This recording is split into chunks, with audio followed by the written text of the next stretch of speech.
Good Morning Business. Happy Boulot. Et ce matin, Laure, on parle des salariés toxiques. Oui, vous savez, Florence, elle est toxique. Et puis Michel, c'est un pervers narcissique. Non. Quant à Kevin du service informatique, tout comme bon salarié de son secteur, il est un peu autiste.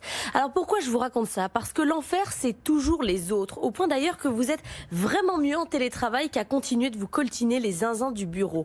Mais pourquoi tout le monde est toxique sauf vous? C'est fou ça quand même. À quoi c'est dû? C'est une sacrée bonne question, mais il semblerait, sans rentrer dans la psychologie de comptoir, que vous ne soyez finalement pas mieux que les autres. Alors là, je sais, c'est un choc total, je vous prends comme ça de bon matin. Je vous annonce que vous n'êtes pas l'être aussi parfait que vous imaginez, c'est violent.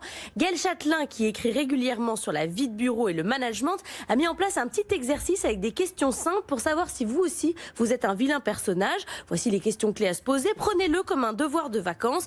1. Tous mes collègues ont-ils la même image de moi? Si vous savez pertinemment que certaines personnes vous détestent, c'est qu'en fait, vous pouvez progresser.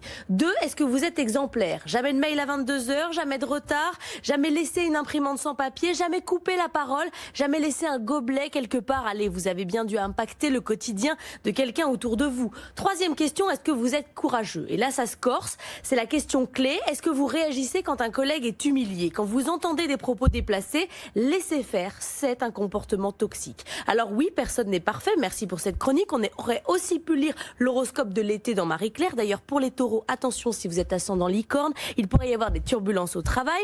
Tout ça pour vous dire que la question de la toxicité des relations de travail est une responsabilité de l'entreprise et du DRH, certes, mais c'est aussi une question de comportement individuel au quotidien. La culture d'entreprise transpire des rapports humains.